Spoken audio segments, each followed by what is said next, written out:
let y'all know, I'm probably the most prejudiced person you ever meet in your life. I'm extremely prejudiced. Trust me. After 4 winters in Alaska, I hate everything white. Now, I will tell this. I think I've been teaching this class a few years, and I tell this story, and I think a couple years ago, I actually brought in either the newspaper clipping or the award they gave me or whatever. But nobody believes me when I tell them. Well, they believe me when I tell them that Canadians crashed a C-130 on their flight line. But no one believes that I spent the night out. I guess the crash was around 6 that evening. Of course, that makes it pretty dark in Alaska in the winter.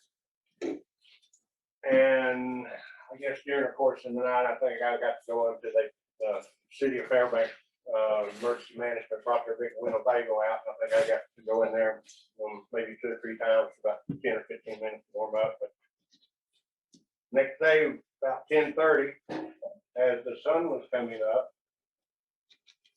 10:30 in the morning, sun's coming up, they come out to the airfield, bring Lieutenant McMahon to be my relief, because after the rescue operations, then I got assigned, I started to say stuck, as officer of the guard. And they come up, they're like, you know how cold you got last night? And I was like, darn, sir, it got real damn cold, real cold. You know how cold? I don't know. Around the time the plane crashed, it was about 50, minus 50. Anyway, minus 69. Minus 69. Now, normal is minus 20, minus 25.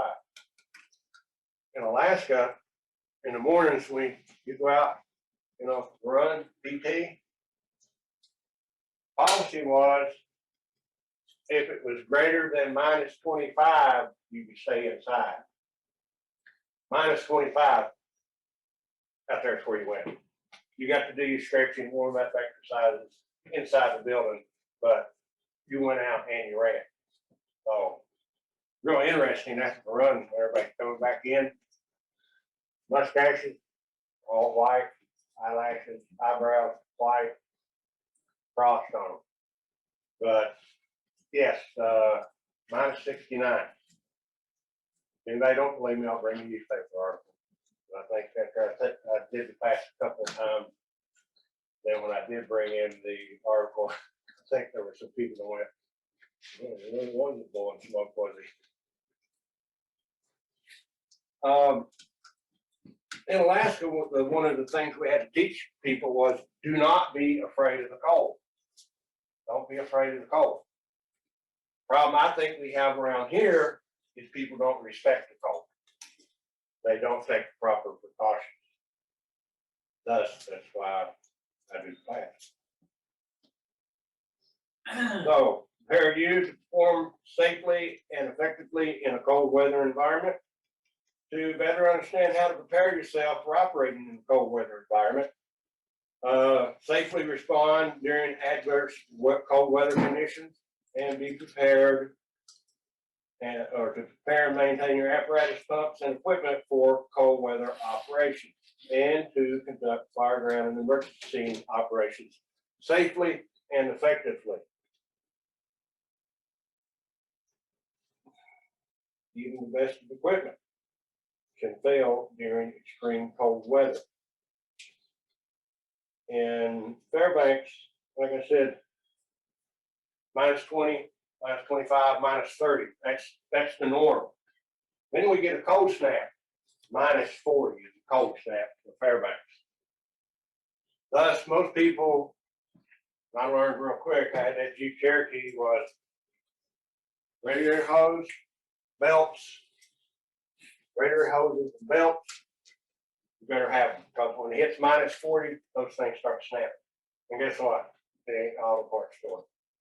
Wrecker service, totally backed up. Belts break onto the side of the road, and I mean, they're there until the wrecker can get them. My first year I was in the infantry there in Alaska, the last 3 of the military police, provost marshal's office.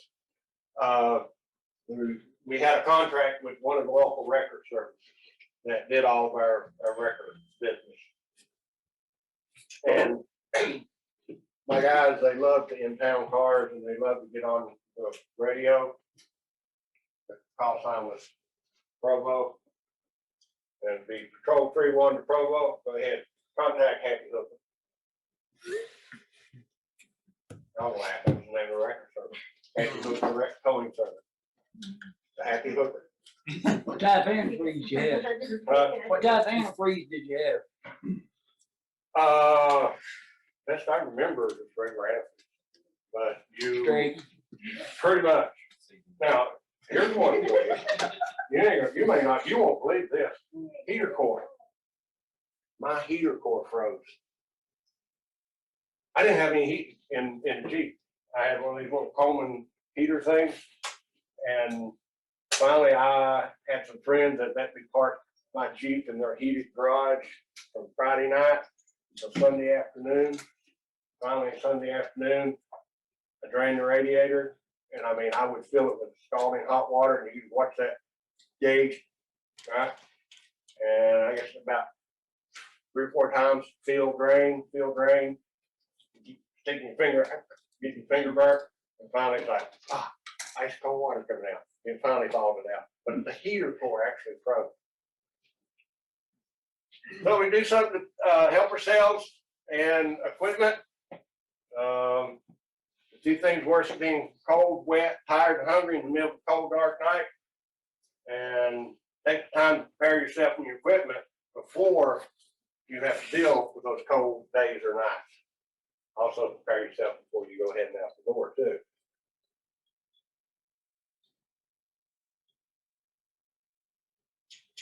I think all older firefighters realize there's hazards and complications of winter firefighting.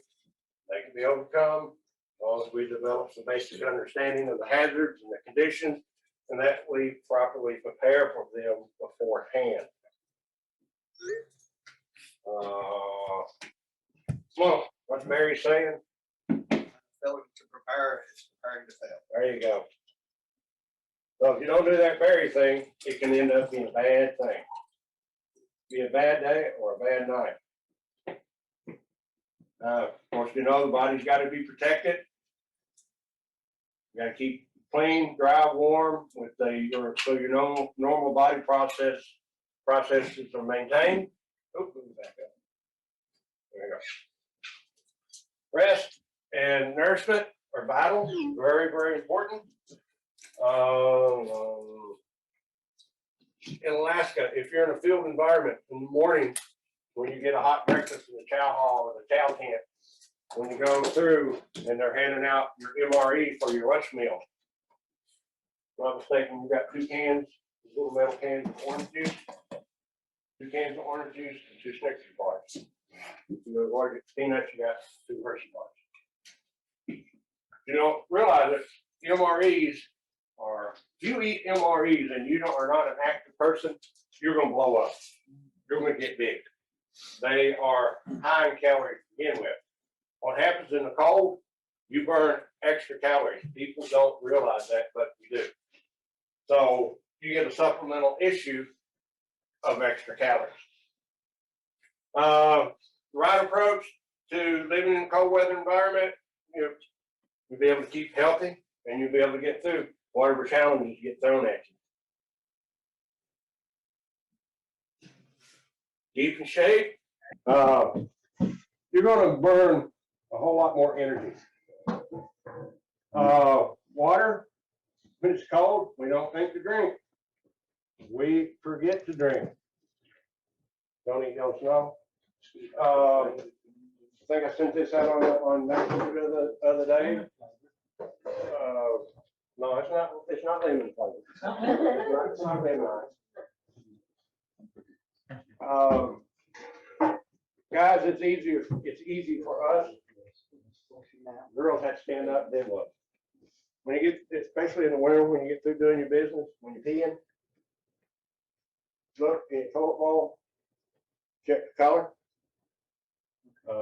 Yeah, like you can be like brown, it's like dehydrated. Yep, if it's brown, you are already dehydrated. Ashley, I don't know if she still does, she carried that jug, she used to carry the jug of water around, most of that jug of water. You drink all the time, don't you? What color is your teeth? Clear. Clear means you're really well hydrated. If you're not drinking enough, your urine is gonna start to get darker. Like I said, if it's brown, you better start drinking. You better start drinking something other than coffee. Actually, what's that? I said because they're keeping us around, we're trying to work extra hard. Actually in Alaska, when you set up the Arctic tent for your squad, you have a tripod that has a fuel can, right? Where you sit up, you clear your snow out. There's your pile of snow and your tripod with the fuel tank right over it. That right there is your piss point. That's where you piss. And guess what the medics do? They come by once in the morning, they come by once in the evening.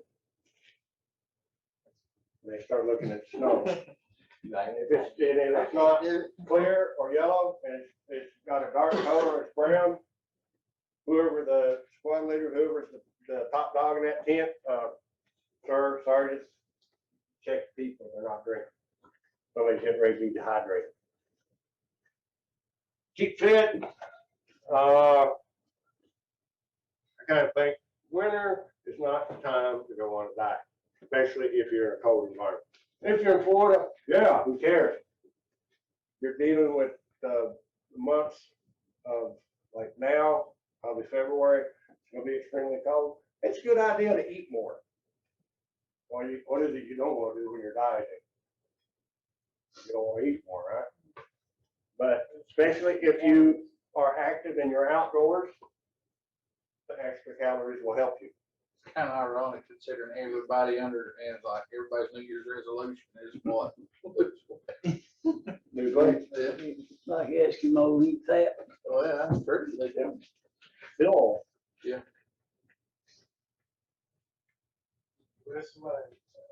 and always keep a good attitude. Something you was kind of interesting on that Jeep Cherokee I had. I had a battery blanket. I had a freeze plug.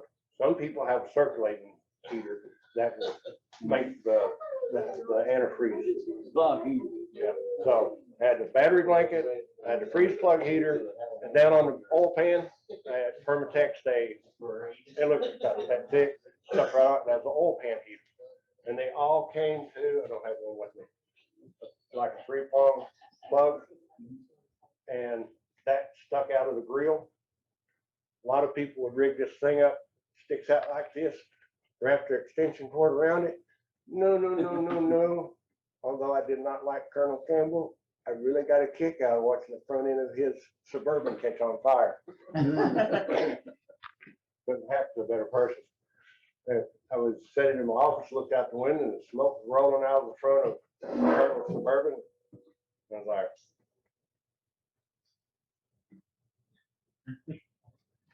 yeah. Well, I'll go tell them. Blank. Vehicle's on fire.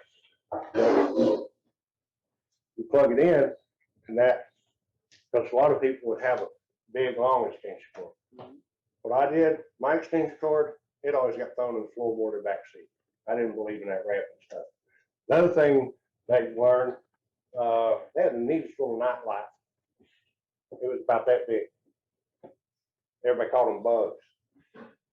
Make sure you got an extra outlet where you and plug it in, because they call them head bolt heaters. It's just a post with outlets on it.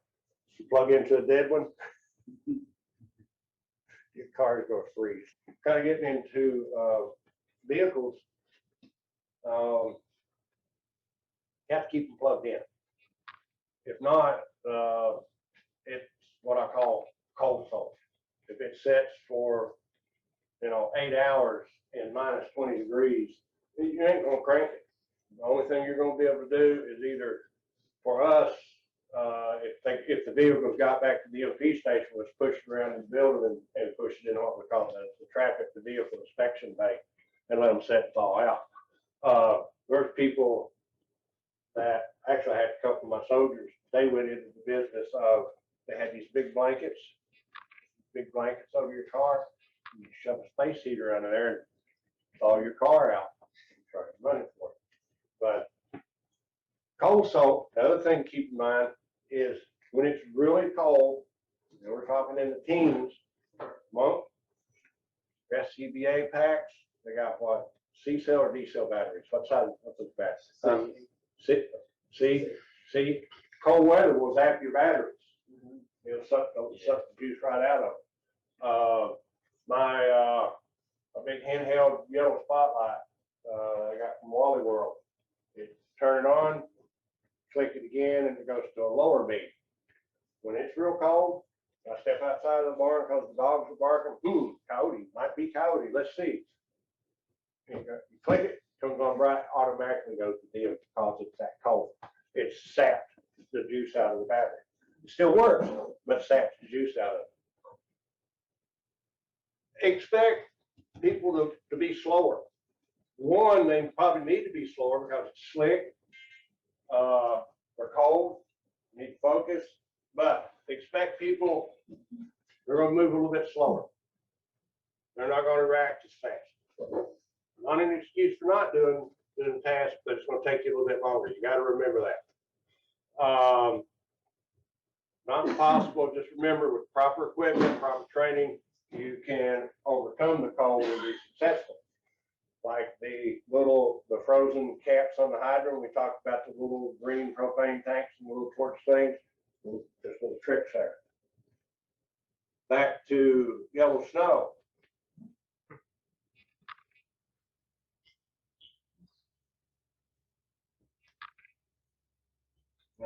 Talk about the urine. Yeah. Now I can put Dennis in there too. All right, Barry don't smoke no more. Does he? No. Dennis is a big coffee drinker. Actually, I got a chart. I put out it in the bathroom at Pikeville Fire Station. They made a copy of me for me in color. I've never put it in the bathroom yet. I still got it, but it's got the colors that tells you, hey, you feel thirsty means you're already dehydrated. So just keep in mind, just like Monk got that big jug of water, drink throughout the day. Yes. There's actually another surefire way to check for dehydration in you. If you find yourself not being able to pee, that's probably already a big telltale sign. It's called tenting. You can pinch your skin and let it go. If it stays, you're dehydrated. If it goes back down, straight up, got wherever you feel everything's fine, you're good. Didn't know that. Yes.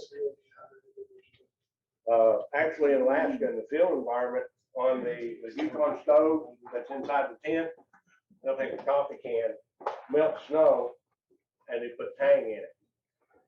And everybody drinks warm Tang instead of hot coffee, except for First Sergeant Major. Get the white snow. Just get the white snow.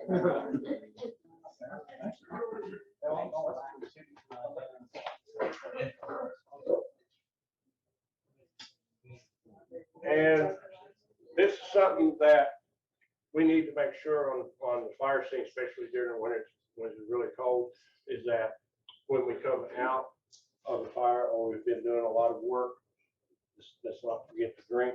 Don't forget to pass out the bottle of water. All right.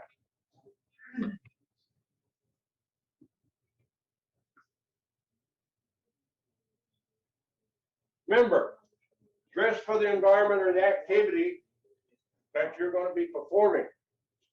What are we doing? We're going firefighting, we're going EMS, motor vehicle, search and rescue, and what's the normal role that you play at the scene? How many people wearing tennis shoes now?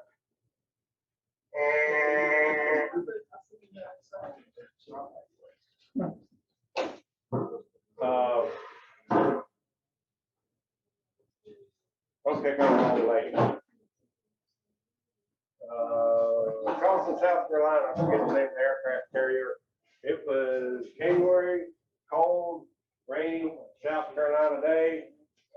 We stayed at the Air Force Base. She was gonna go out to the aircraft carrier. She's getting dressed. She's putting on a hoodie. No t-shirt, just a hoodie. Honey, I think they'll put a t-shirt on underneath that. Oh, no, it'd have to keep it warm. No, I'll be warm enough.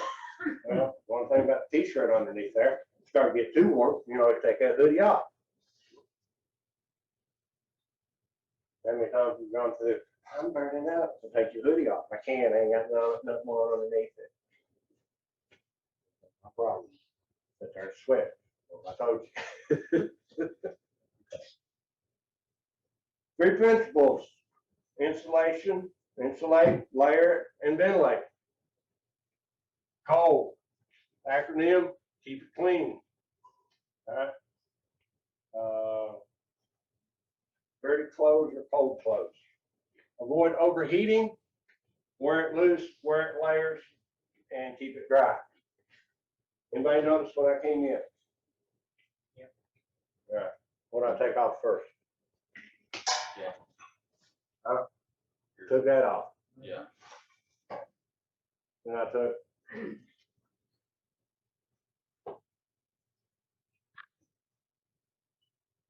there's 4 layers. Keep going. Several, sometimes even 2 layers are going to be a whole lot warmer than one big, thick, bulky layer. Yeah. I see over the years, especially around here, people in Walmart or even in my own family, oh, gotta get Junior a new coat, gotta get Junior a new winter coat. All right? Oh, this big, heavy thing. Oh, that'll keep you warm. Yeah. And that's the only thing he's gonna wear. We'll get to the bag here in a minute. One of the things, I buy it big, bulky, and loose. Instead of one great big, huge, thick, heavy coat, they'd be better with a hoodie, long sleeve t-shirt, a hoodie, and then that outer jacket. Because think of it this way, when you got layers on and you're getting active, and it's around here, it could be not 5 degrees. We'll say we'll go a cold snap here, 5 degrees. And you only got that one big thick heavy jacket on, and you're dragging a hose or you're helping do something with the equipment at a car wreck or whatever, you start getting hot. I'm burning up. I want to take this thing off. And if you take it off and all you got is a t-shirt, what are you gonna do? You're gonna get cold. You're gonna put the heavy coat back on. Then you're gonna sweat some more. So it's like coming out of a fire, watching smoke peel off his bunker gear and watch steam roll off the back. But if you got layers, you start peeling stuff off, and until you get to the level that you're comfortable with.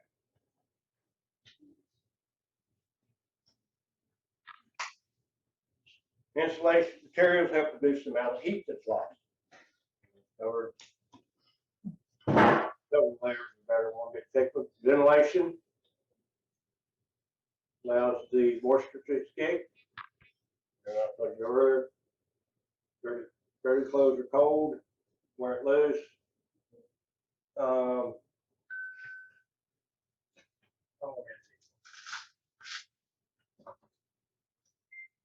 I think the one I'm looking at, okay. This, I'll put it on. It's my coat, one of my coats. No, consider one of my coats. Kind of slouchy on me, eh? Might be a little bit too big. Also has the line. You might stink if y'all pass around and look at it. There's a reason why I bought it that big.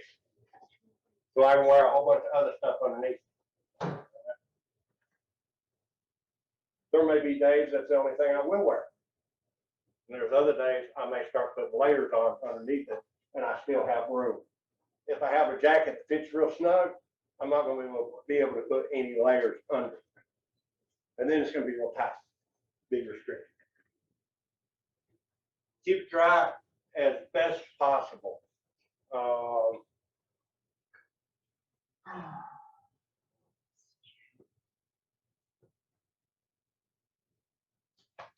If you get snow on you, brush it off, shake it off as quickly as possible.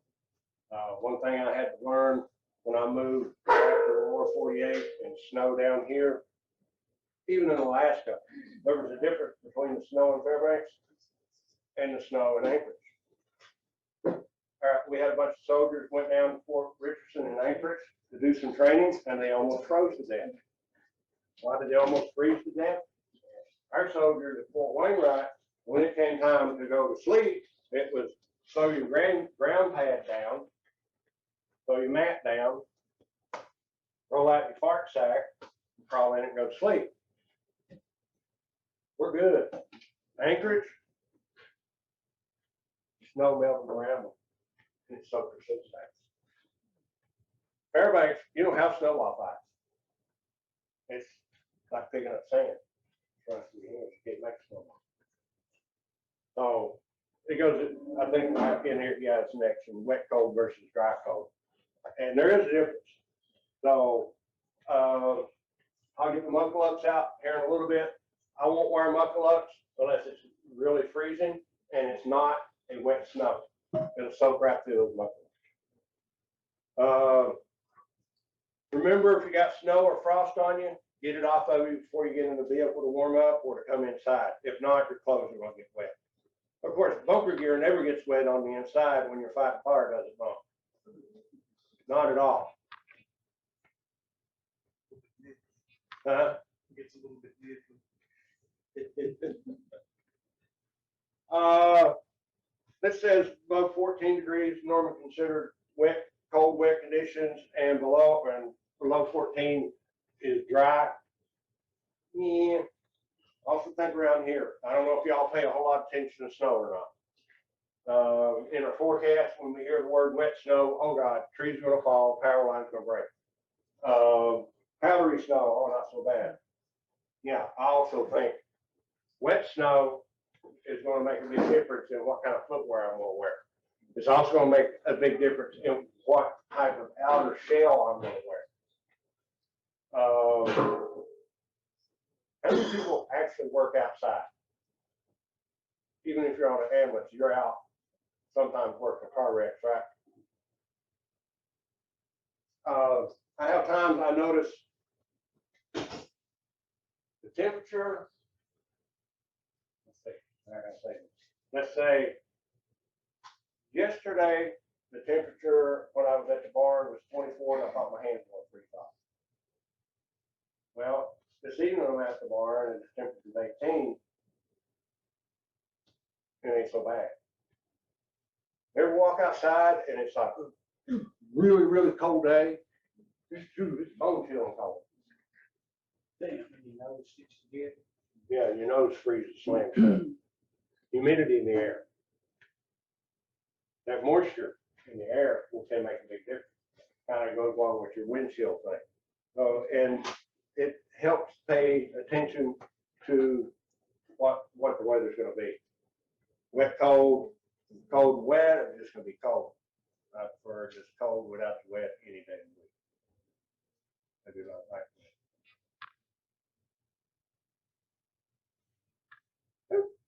Okay. Keep your head covered. Stay warm. Warm head, even warm as your feet. Believe it or not, feet are cold, put a hat on. This time of year, maybe if you're just running up the house and grab a pizza, I won't throw a stone at you. But if you're going to Pikeville this time of year, I hope you got something that's got a hoodie on it. Hoodie. Or you're wearing a hat, or you're carrying something in your car. It gets cold over there, like. Because you go to Pikeville and back, who says you're not going to come up on a car wreck? Who says your car ain't going to break down? Who says you ain't going to go flat? And now you're going to be out there, nothing to protect your ears, nothing to protect your head, no gloves, tennis shoes on, and you're freezing to death. Make this go away so it's stinging. Hands, feet, ears, face, most prone to frostbite. Very true. I've had frostbite on my nose, frostbite on my ears. The one thing about frostbite, once you have had frostbite, that part of your body is always going to be susceptible to it again. Don't know why, but it will be. And there's only one good thing about it, is it will be the first part of your body to let you know that you're having problems. Rest of my body may be doing fine. My nose starts throbbing, or my ears start throbbing. People that's had it in their hands or their feet, their hands will start to be the first thing that if somebody you know has had we call it cold weather injury in the military, the Army, had frostbite, keep an eye on them on the scene. Hence diabetic, I'm a diabetic. I think we were messaging the other day. You got rods in your back. Yeah, we was talking about Diabetic, Dennis, diabetic, and has had frostbite on hand or foot. I'm not sure which one. So he's double whammy. Hey, give me about 2 years. It's on both sides of my family. I'll be there. So, we got somebody that's diabetic. We need to keep an eye on them on scene because their extremities, circulation problems, got to watch out for that. dehydrate easy too. And dehydrate easy.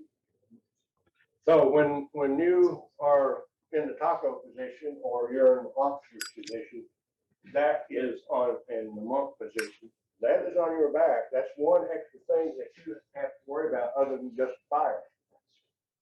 Well, for folks. Nomex hood, thick and thin. I don't know if y'all have seen those. Everybody seen the thick Nomex hood? Anybody, well, how many have not seen the thick Nomex hood? Don't be afraid to raise your hand. Anybody not seen the thin Nomex hood? I normally keep two. I keep a thick and a thin. Summertime rolls around, guess what's in my red bag? The thin one. What's in my bag in the winter? The thick one. Yeah. Cock hat, balaclava, watch cap, whatever you want to call it. I'm on the for you now. Here they are. Anybody seen a balaclava before? Yeah. That's a balaclava. Okay. That's a balaclava. Sock hat, watch hat, whatever you want to call it. I got my green wool one in here somewhere. Green on the outside, white on the inside. That thing's older than most people in this room. I had it when I was in Alaska. It stinks, but it still works. You wear a balaclava or a sock hat, whatever you want to call it. How many remember the Monkees? Yeah. Mike Nesmith. Oh, yeah. He always wore toboggan, didn't he? Yeah. Green. He just passed away. Yep. Now, And he wore it like this, didn't couple of months. he? Right? That's not how you wear this. Mickey going one later. You turn it this way.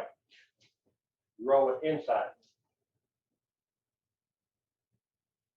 Okay. Why would I roll it inside? So like the You heat. can roll it out when you get out, Huh?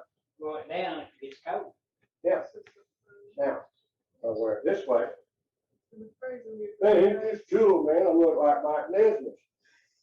Well, you talk to the people that showed this on the front of this Yeah. right here, Yeah. and tell them that they Now, I'm out there, direct traffic, it's snow and sleet, and all that stuff's blowing on me. It blows right here. Yep. Ooh, my face gets cold. You wanna I need to roll pull it this thing. Ooh, is that cold? The way you roll it up. Roll it up this way. Now,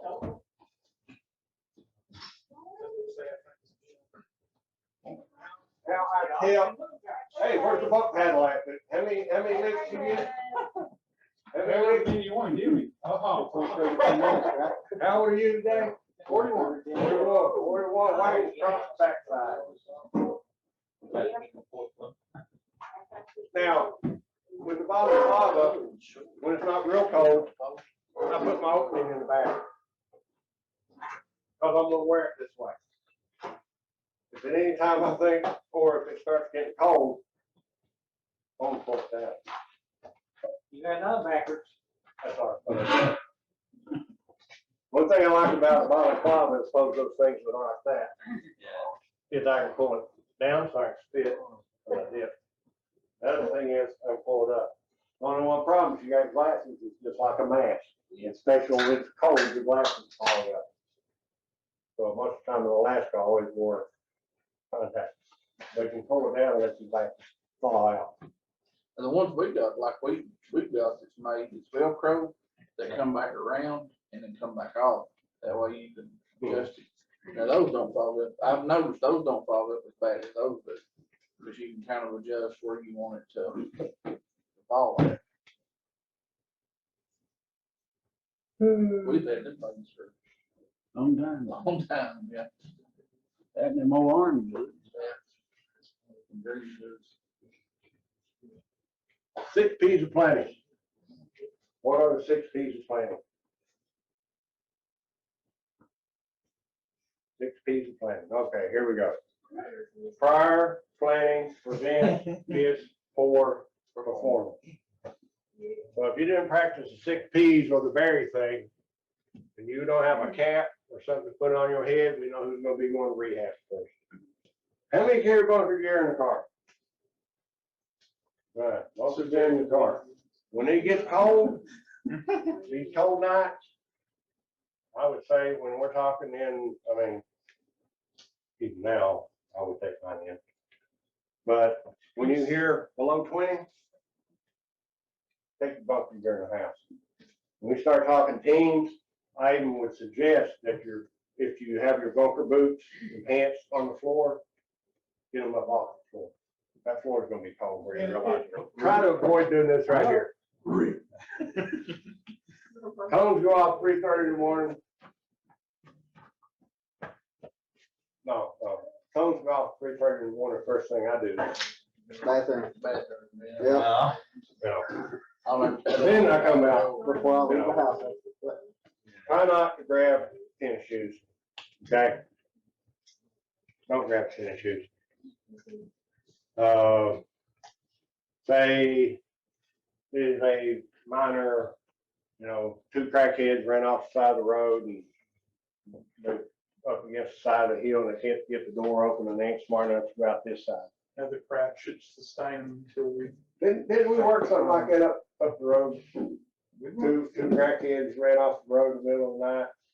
And this side of the car, the passenger side was up against the side of the hill. They couldn't get the door open. Now no curb. Okay. And they didn't have enough sense to go out the other door. They didn't have enough sense to have them go out the other door that was open. All right. You kind of get something like that, and it's like, well, do I really want to get my bunker gear out? And well, maybe we're just going to be here a little bit.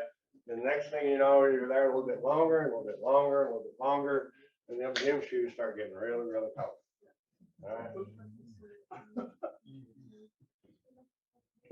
Something else I thought about on boots. Whatever you, and most people here, I guess, got leather boots now.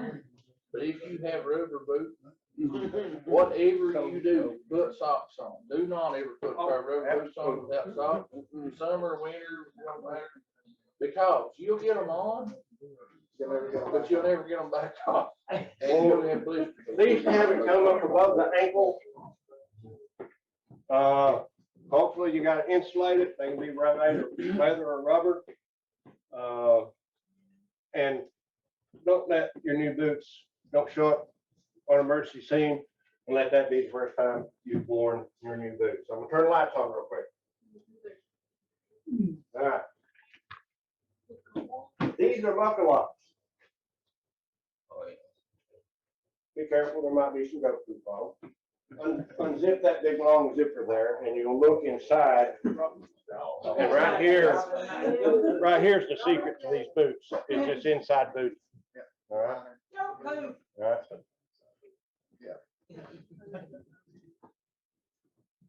This is what the Army issues, is what they call a cold weather mountain boot. Watch them, they're kind of sticky because they got mink oil on them.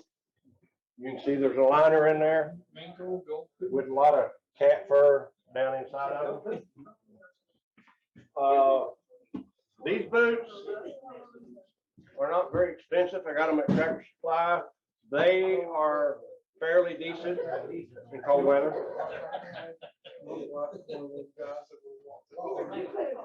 This boot is not my size. It says they run large. Now, watch me real quick. This boot right here, we call them duck boots, don't you, kid? Yeah. Duck boots. All right. This boot by itself, it ain't that warm. But if you buy it too big for your foot, I've already looked at it. ordered reasonable things, they will insert into this boot and make it a whole lot warmer. If you do that, you don't want to wear real thick socks. You'll sweat like a son of a gun. Depending on the temperature. That's true. Most of the time you'll sweat. I won't pass this around because it's kind of dirty. You know, I just set it right here where you was eating at. I just set it right here so if anybody does get brave and wants to look at it. All right. The only issue that I have is that my feet, they sweat a lot, really, no matter what I wear, I get cold. So, You puny. the best thing to do is double up socks sometimes if you're wearing just regular boots. That way, if you do sweat, you can take off and then put your dry one back on top. Carry extra socks also in your turnout bag. That's. 2 pair of socks is better than 1. I tried to find them. I actually have some really thin socks that are actually polypropylene. They wick the sweat away. You would like those? Yeah, I try. Look, these look familiar. Color guard. It does that. Yeah, just like that. Right. Yeah. That's Put That's that what on. I- That on. what I wear. Those haven't been worn. They've been washed, so don't worry about them being stinky. I've got the same thing now. Don't worry about those being stinky.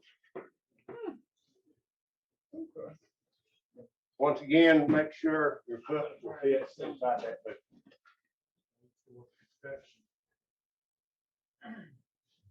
I got to throw electrics out somewhere.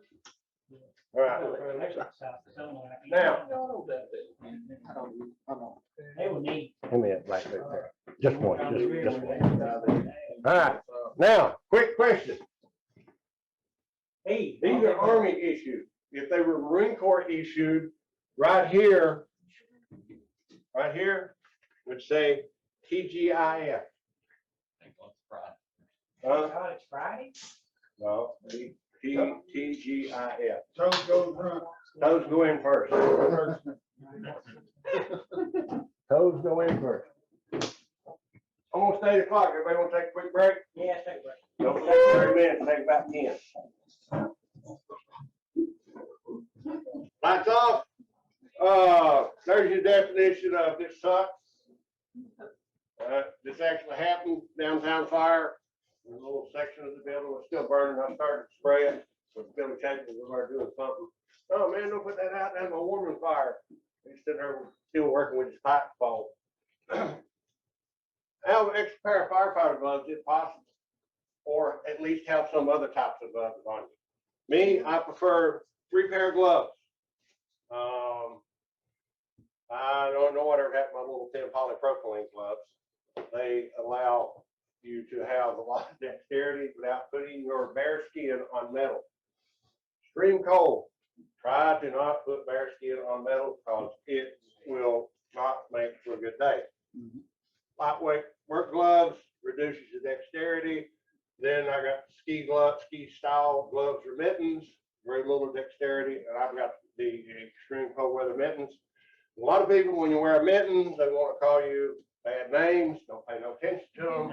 Let their fingers freeze off. Not yours. Better have the increase the change. Yeah, absolutely. One of the things learned in Alaska was do not touch metal. I'm might find me some of the little, must smell like goat, but it's okay. The only thing I like about these is this little black thing right here. Like you still use fine. You still use phone. Walmart special. I think some of the best ones. They've not marked them down yet this year either. The best ones I found. Yes, that's not like goat. Goat nay, that's what it's got. Getting hosed back up, PVC, PVC coating. Yep. They have them thick and then they have thin for winter and summer. Those so far have been the best gloves. You can use them on Corvettes. Lowe's usually has them on sale. I got, last year, 2 pairs. Not these, but the very, very thin polypropylene will actually go inside of one of these gloves. Right?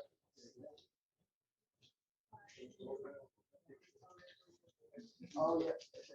I remember when Moses was.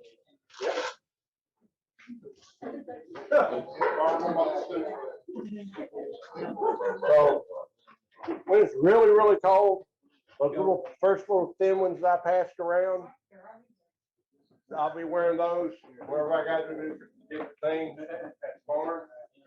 But those big thicker gloves, there'll be a pair of those stuck in my cargo pocket. Now on your gloves, thanks, sir. Tell me one of those thin ones, or any of them. Okay. All right. Something to think about, even with your fire gloves. Even though you're not supposed to, even with your little thin ones. You already talked about pantyhose? Not talk about pantyhose. Talk about the same thing. But you gotta take it off and use phone, whatever, pick your nose, whatever, take your gloves off. Stick them in a pocket. The fire gloves, stick them in a pocket. It's not gonna keep them completely warm.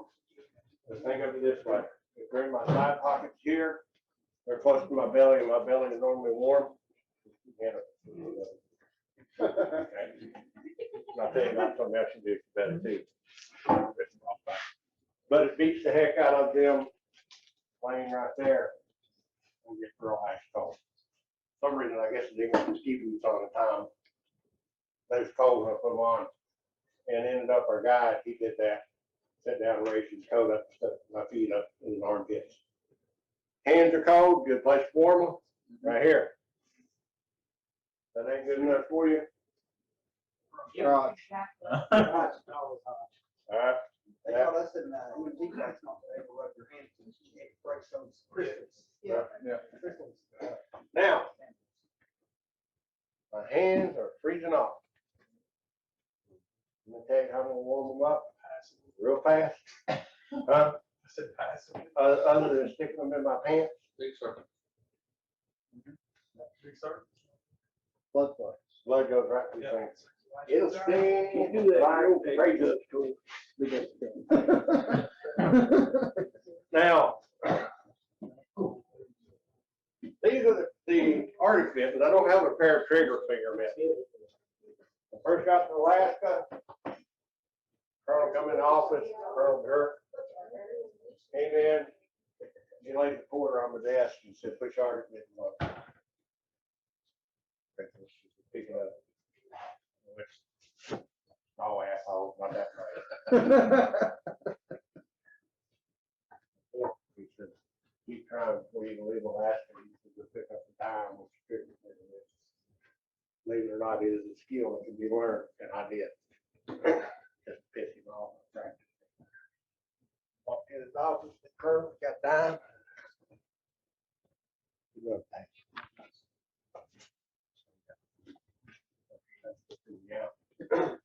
Trigger finger mitten right here, mitten, but where your index finger's at, trigger finger, there's a finger there.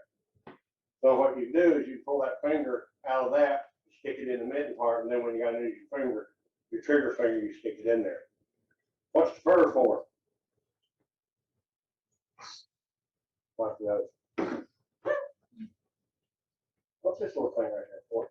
You see that? Is that really for that, or is it to help offset the tones from the, Squeeze cheeks. oh, really? Squeeze I cheeks. think it's for like the glove, for the leather. Pretty cheap. I'm sitting here thinking about trigger finger, and hey, you won't have to have muscle memory to it. You know what that's for? That's true. Think little kids. You have to have training. Think about little kids. All right. These got snaps on them. Not on the Gore-Tex jacket, but on the regular old parka. They snap back here.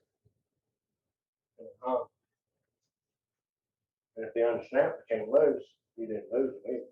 Trigger finger mittens are all worn, and you could switch to these if you had to. This thing right here, you tie a parachute cord to it. It goes through your coat and down your sleeve. And so when you take your gloves off, and you sling your glove off, hang one right there. You don't lose it. So you have two parachute cords going through your jacket for each pair of gloves. So if these come unsnapped, they don't get dropped on the trail on your bike. They come up and go through here. I got me next pair of gloves. Because if you grab them, thinks you got an extra pair of gloves, you're like, grab my glove back. Is yours? Might be goat fur on there. Might be some goat fur on there. So unsanitary.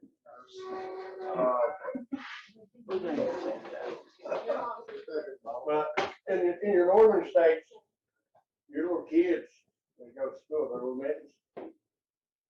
You look, there's a string tied to the mitten. So when the mittens come off, they don't lose. They're always there. So, what's the difference between the Army and the Boy Scouts? Age? No. One answer is adult supervision. The other one is Boy Scouts know how to fill their calories. Less than that. What's that? Less than that. We wouldn't allow to have it though.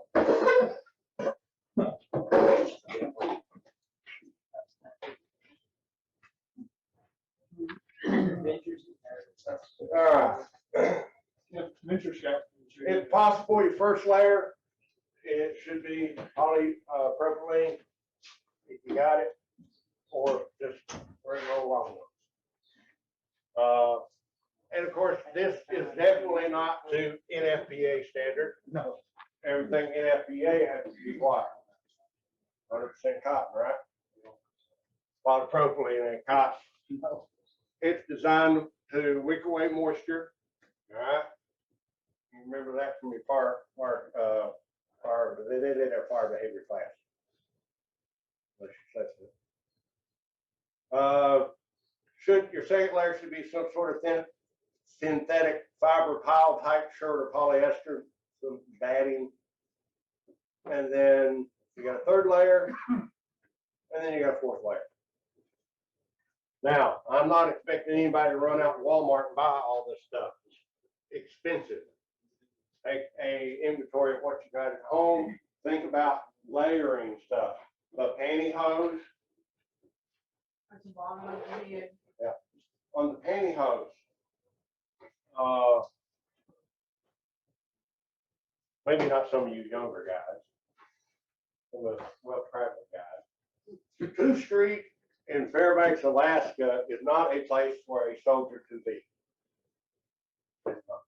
That's where all the natives hang out. They don't like us white people. And that's also where hookers hang out. 25 degrees below zero, standing out on the street. Oh, is that where the record company's at? No, that's not. You missed the record service that the military police use. Everybody, the service you use is called Happy Hook towing. But the ladies of the evening, out there in their mini skirts, you know, right? They're wearing pantyhose. They keep your legs warm, do they not? I was down in Lexington, got lost on the wrong side of town, stopped to ask this lady for directions. Of course, I rolled it, let the window down on the passenger side. She stuck her head in. She said, "I do anything for $150. I said, "Great, do you cut hair?" Carbide out of business. Let's go around with it. Yeah. This has been washed, so don't worry about it. Different types of long johns. Pass that around. That's very thin, is it not? Jenny, jump hair on that? No, that's been washed. A little bit thicker Any other notes? Security? and real thick. Okay. This, I believe has got some polypropylene in it. So that would be your base layer.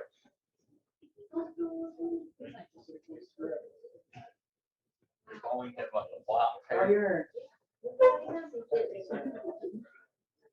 Here can be your second layer. Okay, may want to see these? These How about right here somewhere are real soft. You don't have to pass them around. Big bag is double bag. And this is what we call the buffalo liner. Because it looks like buffalo fur. That's the part that goes against it. And there's a top that goes with this too, that's the same thing. That is the next layer. And here's your last layer. This is vortex. Good for stopping wind and water. You might want to pass those around. You can feel how light those are. That's your outer shell. That is one of your more important layers. You have these pans. There's also a top that goes with that. And this is your Gore-Tex jacket. I'll pass this around. This thing's pretty darn old. You notice up here at the top of the hood, there's Velcro and snaps and make a fur rug that snaps into that. Probably one of the best jackets the Army ever came out with. Good to keep you warm, good to keep you dry. Really, really good coat.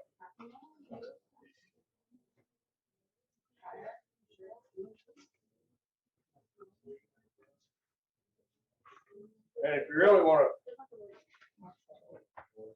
to go out a little bit more on an outer layer, this is a very heavy outer layer.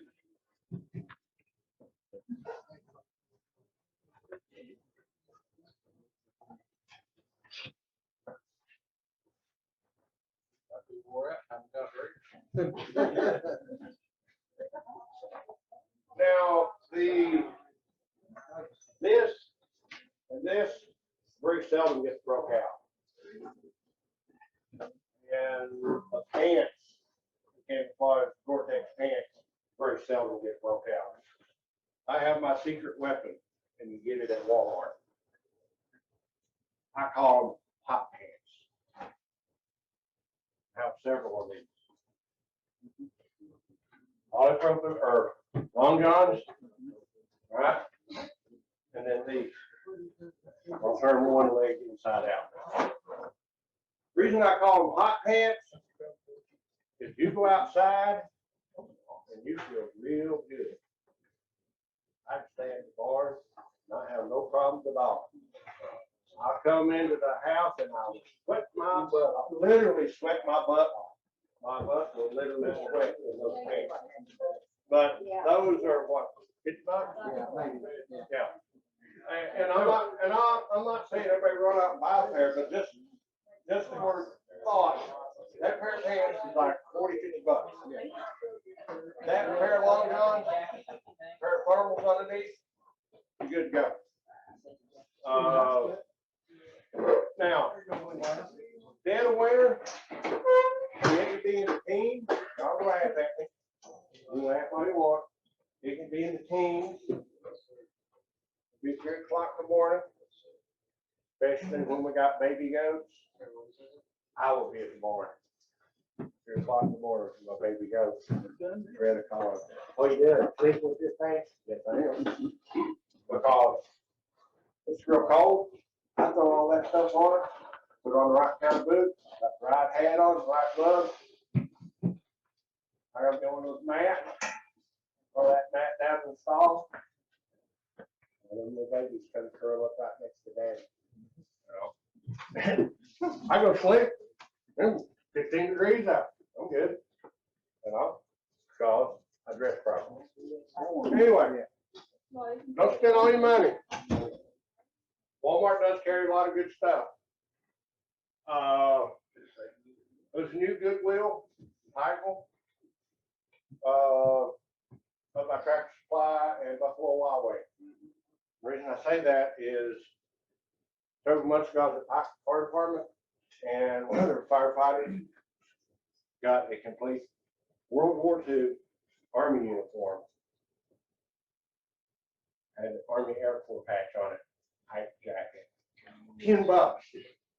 Somebody at Goodwill didn't know what they had their hands on. He got that $10 in good condition. So you never know. You might walk into Goodwill and find a bunch of cold weather gear or stuff that you can use for cold weather gear. Sweatpants, think about this. Hair long gone, pair of sweatpants. Remember the old nylon jogging pants? You can still buy those, can't you? Yeah. There's your outer shell, 3 layers. And at a fraction of the price of, what was the black baby things I had pants? Yeah, at a fraction of what that would cost. They work just as well. Always remember, hands, feet, ears, nose, make sure those are always protected. So just be creative and figure out what you need to have as your cold weather on phone. As we call it in Alaska, hot gear. And like, but it's cold out. Why would you call it hot gear? That's the goal. Like, That's the goal. yeah. You have watch these soldiers going out the door. They've got everything on that they could possibly put on, right? They look like mummies. And you'd be like, don't you think you'll take some of that hot gear off? Oh no, sir, this is my cold weather gear. Hey, you're gonna get hot gear here in a little bit. Why? Because we're going on a ski march. There's about 3 miles of ski march. What are you doing? I'm gonna take this off. I'm burning up. Yeah, get that hot gear off. Turning the kid from Christmas story. That's what I was just thinking. Sunglasses. You feel good, yeah. Hopefully you carry some of your POV, especially on a snowy day, and if you're going on a long trip. Snow blindness. Good time of the year. Unfortunately, I lost my somewhere along the way, probably on social. I got my little Swiss Army knife. I got my lighter, and I don't smoke. Great to have in cold weather. And I normally have a chapstick. If you don't need it on emergency scene, you'll need it later. Hand warmers, you can get them at Walmart. You just gotta be kind of careful with them. Don't get them stuck in your boot and get in a situation where you can't get your boot off because you're, yeah, don't go sleep with them. Hard candy, especially if you're gonna be outside for an extended period of time. Put some in the glove box of your car. It'll melt this summer, but it'll be okay this winter. Coming back from Anchorage one time in the middle of the winter, and it pretty well started becoming blizzard conditions. And I think it's 300 miles in between Anchorage and Fairbanks. And there's places there that you hit scan on your radio and it just keeps on scanning. We get to the halfway point at Denali National Park. There's a big restaurant, gas station there. I stopped, and my lady friend was like, "But you got 3/4 of the tank." Yeah, and I said, "This is the last stop for gas until we get to Fairbanks. You never know. We may have to pull off the side of the road. We might get run off the road. You know, we may have to sit." And this was like January. We may have to sit. Sure enough, 30, 45 minutes of the road, there was actually a spot that was before a pull-off spot, and I pulled off. Because the snow was, the blizzard you could see, it wasn't safe to drive. You know, oh, we're gonna run out of gas. That's why I got full tank. Well, why don't we run out of gas? Well, I got this Coleman 1 burner stove. So I got these two big cabins. Oh, I'm getting hungry. Oh, what's on to eat? You got food in here? Yeah, I got food in here. I'm thirsty. You got drinks in here. If not, I'll go get some snow and snow. I had a coffee can in my car and a Coke can. I was prepared to be stuffed. Also had, and it's still in the back of my blue pickup truck, solid steel shovel. Only that, the shovel part's only the slide. Every so often I would get out, shovel out around the exhaust. So you don't suffocate. yeah. The great thing about that shovel, solid steel, you shovel with it, dig your way out. On the back side of it, it's got pins. Shove it up under your wheel and back out on it. Solid steel.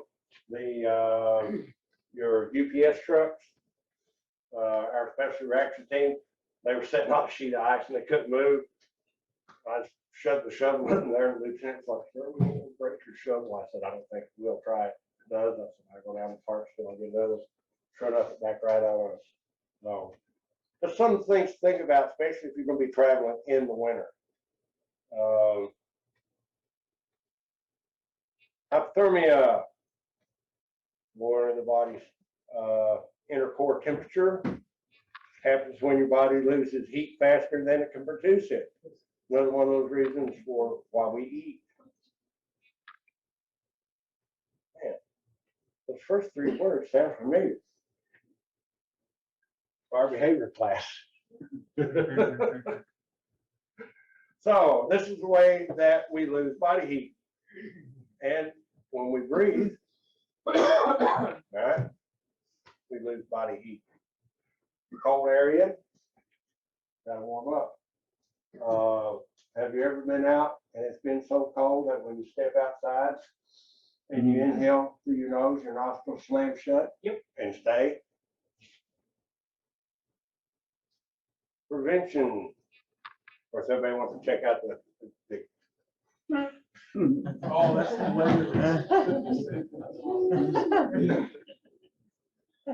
oh, you just got that, didn't you? That's solid. Of course, stay fit, keep active, proper clothing, eat properly, drink fluids, and be prepared and know how to deal with the quick changes in the weather. That goes back to the berry thing, right, Mo? So I'm just going to run down Soup Collar and get a gallon of milk and a loaf of bread. So when it snows, we'll have them milk and bread sandwiches, right? Somewhere between here and there, You break that. you break down. And Rodney learned tennis shoes. A coach got. Coach? Yeah. A sock hat? Got a hoodie? Got a hoodie? We don't have a hoodie. Okay, think about this. Going down the road, it is 19 degrees out. And your car breaks down. You run off the road. And not a whole lot of traffic on the road. Any cell phones dead. We'll be there a while. What are you prepared to do? Did you dress properly when you left the house? Yes, no, maybe. If the answer is no, what do you got in your car? What do you got in your Couple field? of blankets, one thing. Huh? I got a couple of blankets in mine. Okay. Think about what do you have in your vehicle?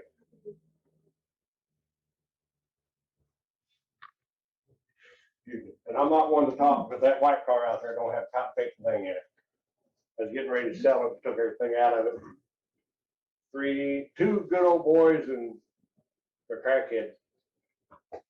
Two definitely not crackheads. Yeah, I think all three of them were. They're not the tires, not the whole thing fell off. They're in the curve down well, they're pouring the rain. I Well, yeah, I saw it. saw that pickup truck. I had to take it to the gas station. And I stopped and I was like, flashlight in here. Here's your signs. Shallow breathing, absence of breathing, The curve. I'm pretty sure. faint or undetectable pulse, Victims cold at first and then they stop shivering. The person's been cold and they stop shivering, and it's not because they warmed up, we got a serious problem. Lost feeling, poor coordination, victim has trouble walking, impaired speech, confusion, withdrawal appearance, depression, and uncoordinated. If Eugene was here, he would tell you the story about, it wasn't that late in the summer, they went to Cave Run, something about they were camping here. They dropped somebody off and went to the campsite, and they took the boat to the marina, I guess it rained or something. And, yeah, as they're driving out to their campsite, somebody went running across the road like wild man. What was that? Who was that? Oh. His buddy is with him at Yeah, they get to the campsite, the buddy's not there. He's running in the woods like wild man, hypothermia. They had to get him in and get him warmed up next to the fire.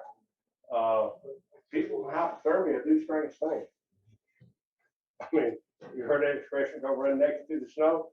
Don't put it past them. Not everybody, but sometimes that can happen. But hypothermia is a very serious thing.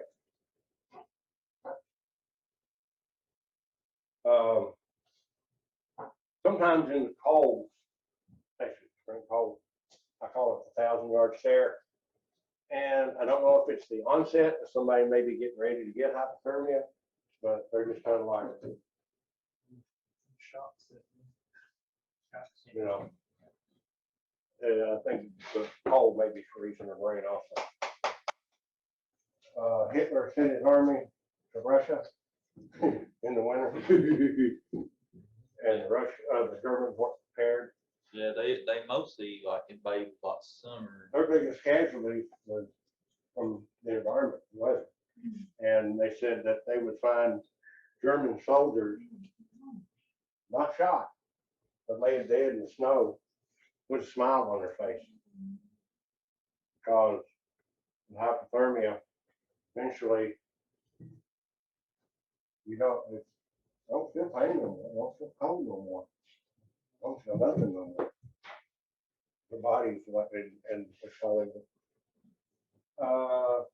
Admiral McHaven, I think is his name. They're talking about when he's in SEAL school, they take him out to make him swim so far out to the mud flat, and they roll him in the mud, and they're all sitting there, laying there freezing and shivering, and one of them starts singing, and the instructor's yelling, telling him stop singing, and then I go start singing, and then they all start singing, and they all actually made it through. So treatment, prevent as much as possible any further heat loss, get the victim out of the wind and into the best shelter available, even if that means in the cab of the big red truck. If they got wet clothing on, try to get some dry clothing on. Place them in a sleeping bag or blankets. Put as much insulation between them and the ground. Add heat to the best means available, the victim's neck, groin, sides of the chest. Hot water bottles, hand warmers, and make sure you don't burn the skin, but the best ways to stand up there like that. I promise you, I'm a married man and I'm definitely heterosexual. But Not what I read. body to body here. No, Body to body. Now, it wasn't hypothermia, but it could have been hypothermia. If y'all have heard the story, if you remember, we went out 3 days to the glacier in probably January, February. it gets very cold. There was Dan, our guide, the head shrinker, the psychiatrist from the hospital, myself, and a Canadian Air Force lieutenant from down the road at Healy. He went to outdoor recreation to get his equipment. But others, we had our own equipment. He was my tent mate. We we get there, well, first night we didn't get to where we were going because we had to stop because of the blizzard. Couldn't get to see anymore. Dan would not go any further either, and he pretty much lived on the glacier. As much training as he's done there. Anyway, I roll out when I say fart sack, that's a big sleeping bag. Okay. I roll my fart sack out, and then Lieutenant, he's like, wow, what's that? Sleeping bag. He rolls his out, and I'm like, what in the hell is that? But they issued me an outdoor recreation. I said, it's February. That's a regular sleeping bag. This is an Arctic sleeping bag. Son, you're gonna freeze to death. We cooked in the tent. I turned, and the tent was nice and fluffy. I mean, the walls, the wind was making the walls. Yeah. Turned the stove off. The tent walls went hard. Right? We're talking 25 below zero. All right, son. I mean, I had a poncho liner and my Gore-Tex. I piled everything I had on. Right? So hopefully that keeps you warm. I go to sleep. A little while later, I wake up. Yeah.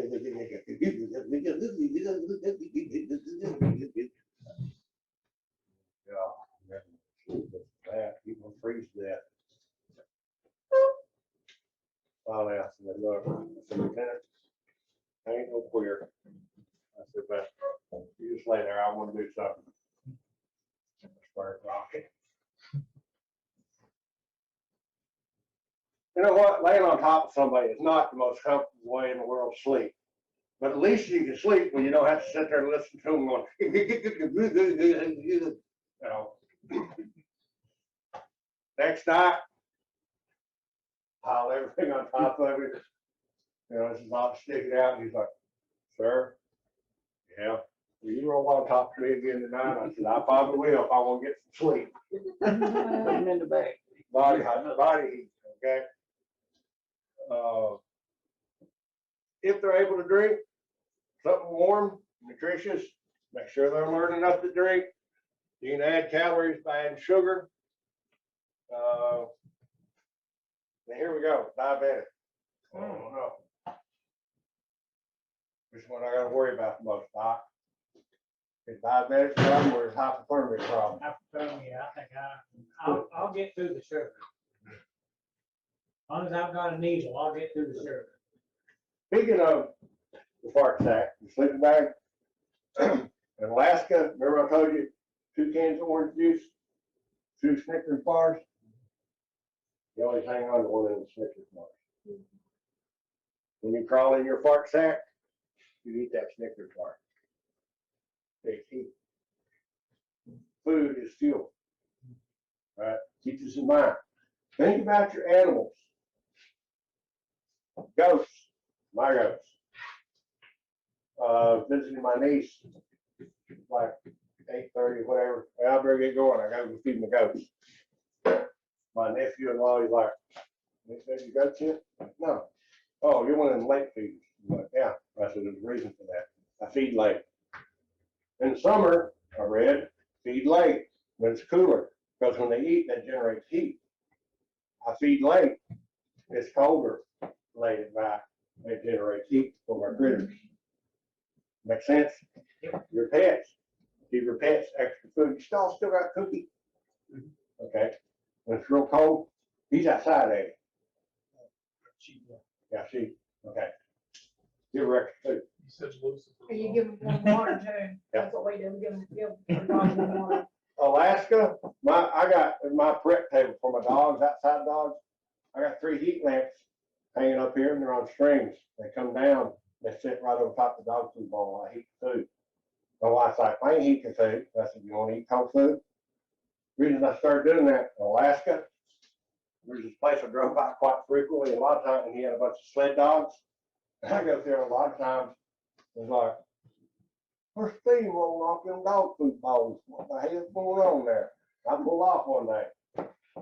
You got a big, huge building. It's packed full. You see the big bags of dog food in there because they feed them a ton of dog food. And I sat there and watched, and he was pouring water, hot water on top of their dog food, to warm it up and feed it to them. So, well, warm food in, you know. If you're cold, if your child is cold, they've been out playing in the snow, are you gonna give them a shell cold soup? Yeah. Yeah. You're gonna give them a shell cold cocoa? Because here's why.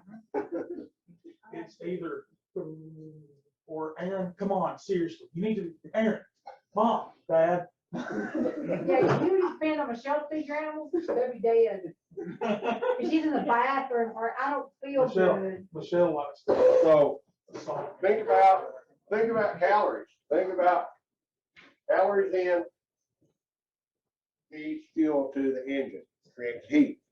Little last winter, little baby goats. I look in and one would be standing there shivering.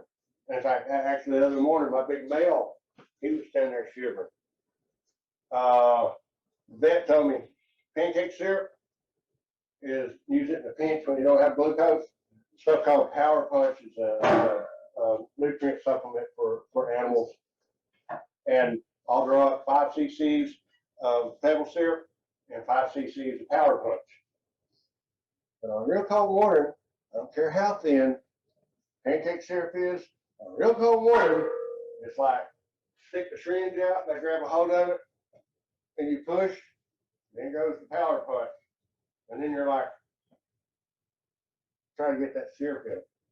But give them that, a few minutes later you look, they're not shivering no more. Don't massage the victim. Don't give them any alcohol, save that for yourself. And evacuate them as soon as possible. Anytime the temperature's below 32, there's a chance you can get frostbite, along with your wind chill factor, length of exposure, and whether or not they got proper protection. Once again, we talk about if they have a history. You got the tingling, aching sensation. It first turns red, then it turns pale gray, ashes white. Frostbite can be superficial or deep. In the Army, we call superficial frostbite frost nip. The reason we call it frost nip is because there's a command policy that if he gets frostbite, we all get to go, the entire chain of command gets to go stand in front of the general and get themselves a new hind end. Because he's going to chew most of it off. All right. So luckily the medical people went superficial. Oh, it's just frost nip. It's just frost nip. No, thank God. You know. My frostbite, never got reported.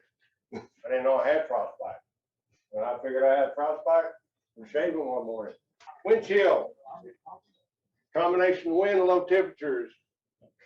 Calm wind -20, low danger wind chill, temperature is -20 and 20 knots, the equivalent of -75. Skin freeze in 30 seconds, walking 5 miles an hour, 10 miles an hour. You're creating wind. Think about moving vehicles at a car wreck. Think about if you call in a medevac and a helicopter land. The wind chill is going to go up. Yeah, you're out there on 23. Everybody's blowing by you.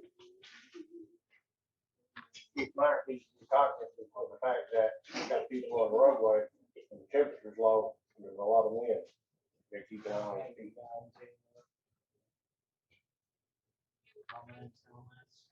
All right. Preventable. Take care of yourself. Maintain your body heat. Hands, feet, ears, exposed area. Always keep an eye on those.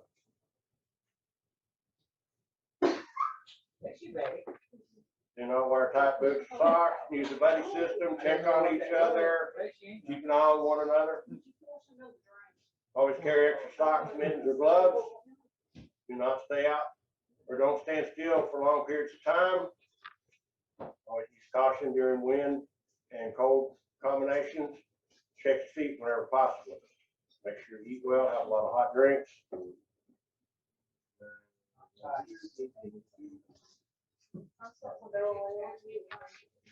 Here's your symptoms of deep frostbite.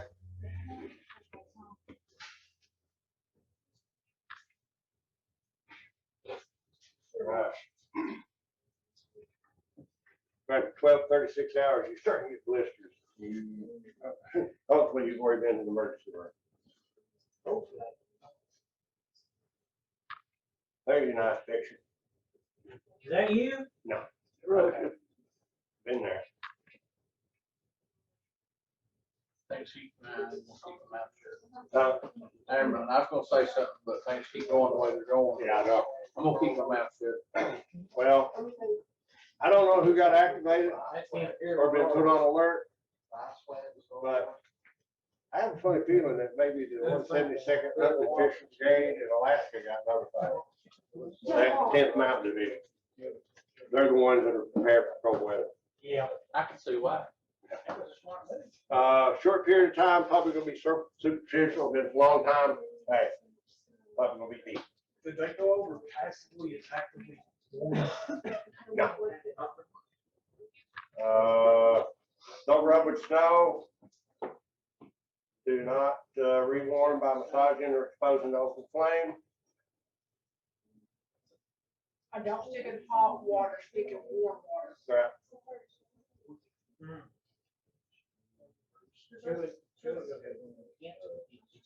I'm gonna blow through this real quick. Carbon monoxide poisoning. Alright. Time you use a stove, fire, gasoline, internal combustion engine, you always gonna have a problem with it. Make sure you got fresh air. That's not right. Well ventilated areas. How many of you ever done this? I have. Stand outside right by the exhaust. I do that every construction. Yep. I thought old stuff was out there. Alright. Here's your symptoms. Carbon monoxide poisoning. Long-term poisoning, you will become an extremely grouchy, angry person. Trust me, been there, done that.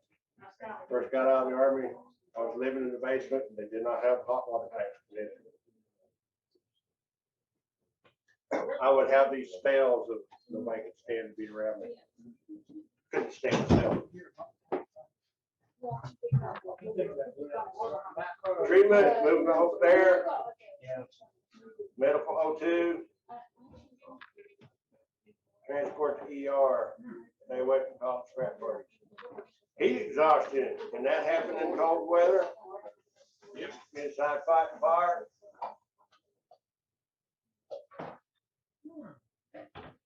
Think about these things.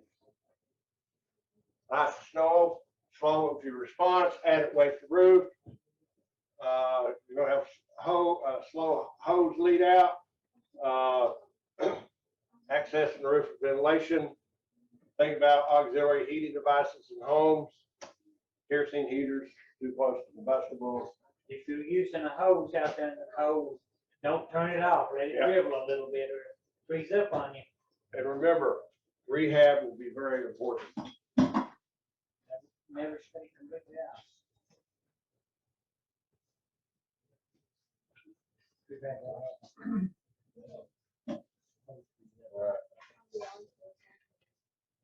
Snow loading once again.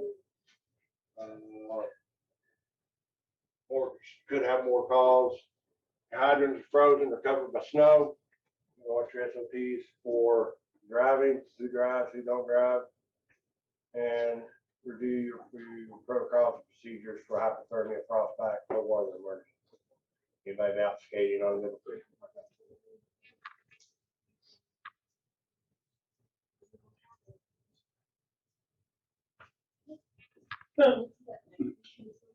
That's me. The steps. That's that thing. Hey, just saying, for cold weather tip. If there's water on the ground, it's froze. And you will slide.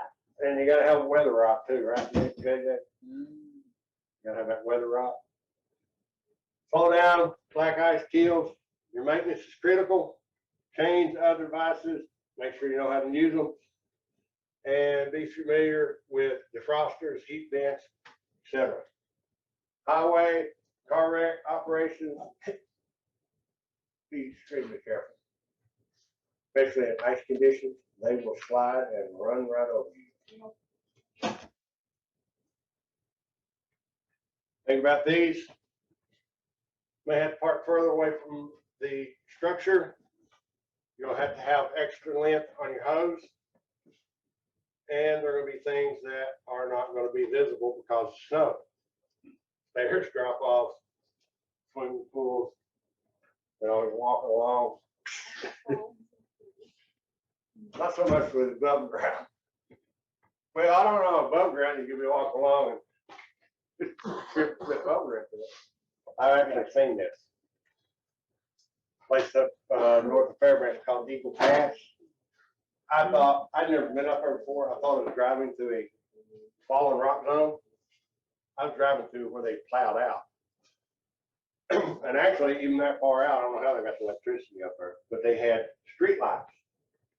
Your regular gooseneck street lights. I'll pull off them, and they had it plowed wider than that, real wide. I'll pull off them, walk around. Some damn antennas. Those antennas sticking up out of the ground, out of the snow. Walked over. Hell, that looks like rebar. I thought it is rebar. Wonder what's down there. Street lamp. You know how tall a street lamp is, right? Mm-hmm. That's how much snow I standing on top of. Went back up that summer and it's like, yep, there's street lamps and the tilt rods on the front. Parks Highway, Anchorage, Fairbanks, the guardrails had rebar sticking up. So the snow plows. And they tell you, your car, if it's on the side of the road, that's your problem. You better hope you get a wrecker or you can get it somewhere off the side of the road. Because if snow plow comes through, if your car goes over the guardrail, they don't give a crap. And the state ain't gonna pay for it either. Your car's dead, it's your problem. If they see it, yeah, they'll try to miss it, but if it's covered with snow, they don't care. Keep the water moving. Tim said, the hose line, crack it. The only problem with when you crack the hose line, what do you create? It's wet and it's ice. Jimmy, Dr. Lavner's house fire, where we were shoveling water. Guess who shoveling water with me? But right there where we would hook for the water, and where we go up to the hydrant, luckily the county brought us off because we were creating a skating rink right there. So we were pulling water from the bottom of the hill. Right. When we got to the top of the hill, is where we were. Yeah. Remember the water when it freezes, it expands. Anybody remember Doc Brandon? Yes, Yeah. sir. All right, and I don't remember which engine it was.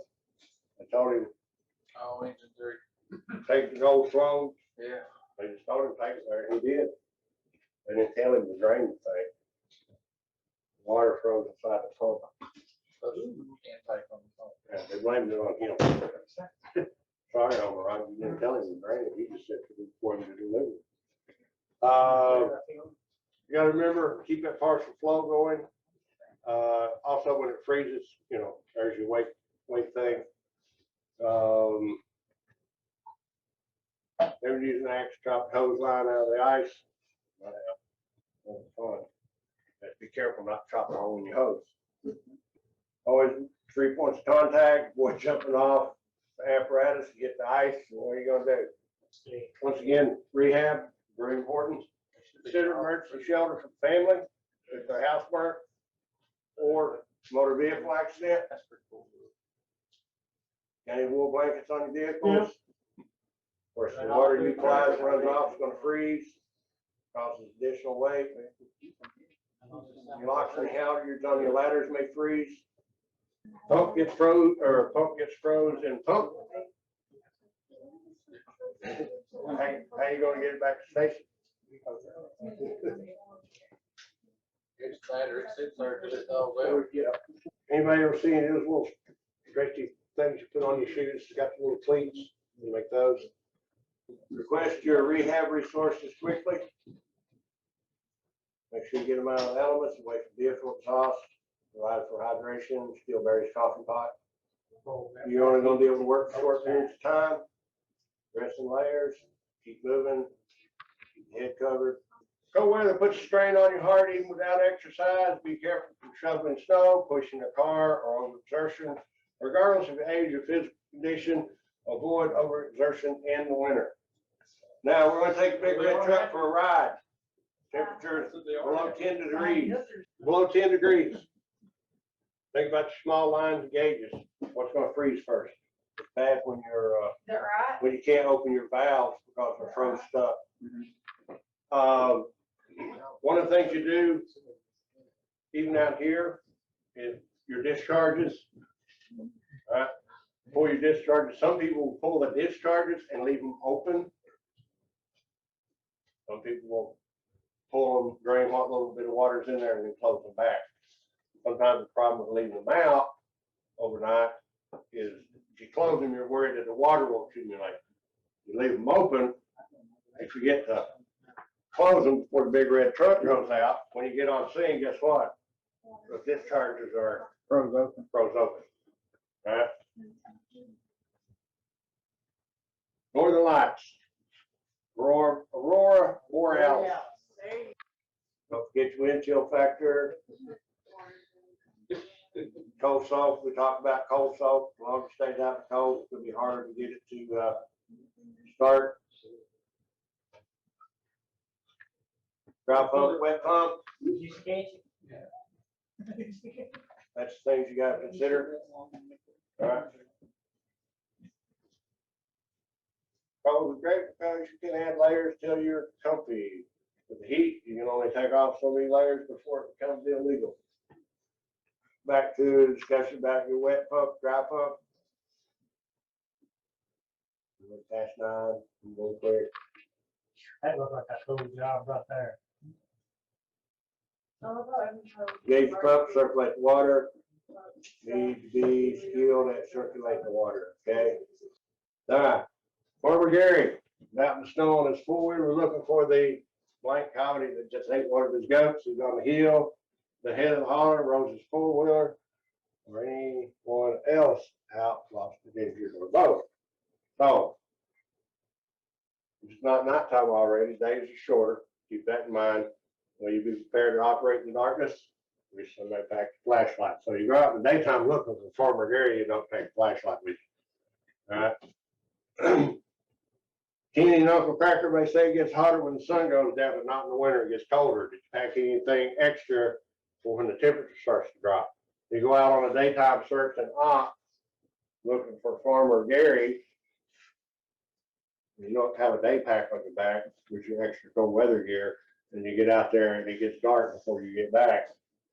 Or you get lost on the way back, you're gonna be cold out for you. Right? So, did you miss lunch? Anybody bring anything to eat? Some things to think about. For wildland forest fire or search, outdoor search and rescue, the crew pack, little backpack would be for some of those extra things you might be wanting to tow with your crew in case we get out and it gets dark, we don't have a flashlight, temperature drops, or it rains, et cetera, maybe more food, more extra water. Are those Alice packs still down there? I doubt it. All you rangers, develop a plan of attack, just don't rush off into the wilderness. Consider proper equipment to take along, consider operating environment. Ready rescue packs with things you need inside for things that are unexpected. Schedule training in such an environment. Discover if you can handle and function in such conditions. Well, you're the guy carrying the heavy rucksack, got everything but the kitchen sink. Simple out and back rescue. Be prepared for everybody to laugh at you when you get back to the firehouse. But if things go south, everybody's gonna be glad you brought all that extra gear.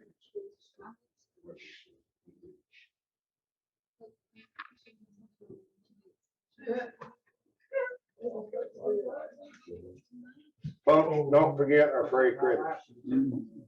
All right. prairie critters. Don't forget about them. Any questions? No. Sorry I kept you to 9:30. I went through it as fast as I could. 1, 2. Lights coming on? Yep, go.